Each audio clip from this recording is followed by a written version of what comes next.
નમસ્કાર, દૂરદર્શન સમાચારમાં આપનું સ્વાગત છે. જોઈએ અત્યાર સુધીના સમાચાર. આયર્લેન્ડના ડબલિન હવાઈ મથકે પ્રધાનમંત્રી નરેન્દ્ર મોદીનો કાફલો આવી પહોંચતા શાનદાર સ્વાગત કરવામાં આવ્યું હતું. 60 વર્ષમાં પહેલી વખત આયર્લેન્ડ પહોંચનાર ભારતીય પ્રધાનમંત્રી તરીકે નરેન્દ્ર મોદી બપોર બાદ આયર્લેન્ડના પ્રધાનમંત્રી એન્ડી કેની સાથે પરસ્પર હિત જાળવતી મંત્રણા હાથ ધરશે. વહેલી સવારે નવી દિલ્હીથી આયર્લેન્ડ તથા અમેરિકાના 7 દિવસના પ્રવાસે રવાના થતી વખતે પ્રધાનમંત્રી મોદીએ આયર્લેન્ડ સાથેના વેપાર ઉદ્યોગ ક્ષેત્રમાં મહત્વના કરાર થવાની આશા વ્યક્ત કરી હતી. ડબલિનમાં રોકાણ દરમિયાન પ્રધાનમંત્રી ત્યાં વસવાટ કરતા 2000થી વધુ ભારતીયોને સંબોધન કરવાના છે.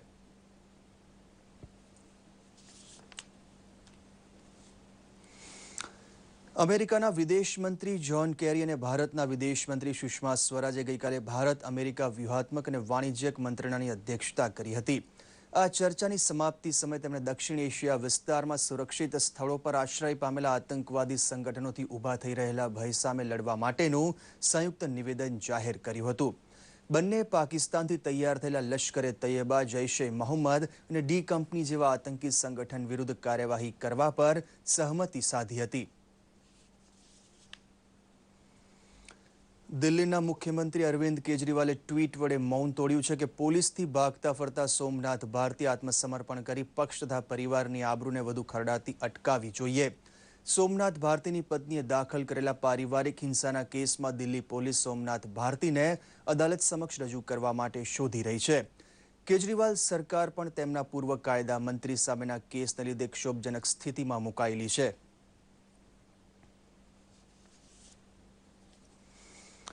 સુરત નજીક ડુમસ ખાતે પ્રથમ વિશ્વયુદ્ધમાં અંગ્રેજોના લશ્કરમાં સામેલ થઈ લડાઈમાં શહીદી વહોરનારા સૈનિકોને શ્રદ્ધાંજલિ આપવાનો કાર્યક્રમ યોજાઈ ગયો. પ્રથમ વિશ્વયુદ્ધમાં સુરત શહેરમાંથી અનેક યુવાનો સૈનિક તરીકે ગયેલા, જે પૈકી શહીદ થયેલા 36 સૈનિકો માટે ડુમસમાં શહીદ સ્મારક બનાવવામાં આવ્યું છે, જ્યાં દર વર્ષે શ્રદ્ધાંજલિ કાર્યક્રમ યોજાય છે. પૂર્વ સૈનિક સેવા પરિષદની ગુજરાત પાંખના વડા હરીશ ભટ્ટ, ભાજપ શહેર પ્રમુખ પૂર્ણેશ મોદી, દંડક અજય ચોકસી જેવા આગેવાનો સાથે સૈનિક પરિવારો શ્રદ્ધાંજલિ કાર્યક્રમમાં હાજર રહ્યા હતા.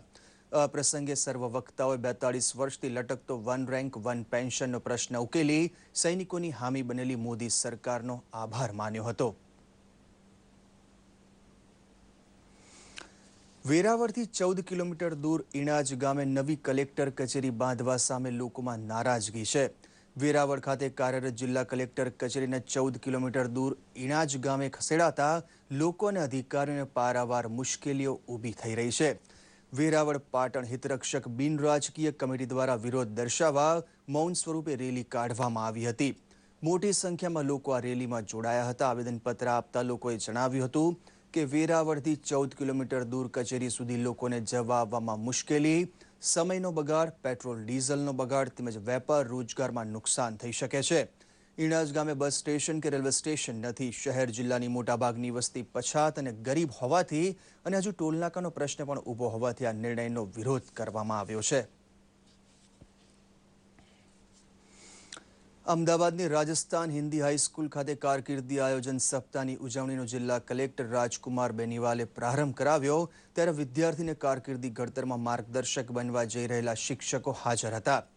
કેરિયર કોર્નર ટીચર સેમિનાર યોજવાનો હેતુ શાળામાં અભ્યાસક્રમના ભણતરની સાથોસાથ વિદ્યાર્થી માનસમાં કારકિર્દીનું સ્વપ્ન રોકવાની સજ્જતા શિક્ષકોમાં કેળવવાનો છે. રોજગાર શિક્ષણ અને માહિતી કચેરીના સહિયારા પ્રયત્નોથી યોજાયેલા કારકિર્દી સપ્તાહને ખુલ્લું મૂકતા કલેક્ટર બેનીવાલે કહ્યું હતું કે પ્રત્યેક બાળકને કોઈને કોઈ હુનર શીખવા મળે તેવી વ્યવસ્થા શાળામાં થવી જોઈએ. તો આ સાથે જ આ બુલેટિન સમાપ્ત કરીએ છીએ. નમસ્કાર.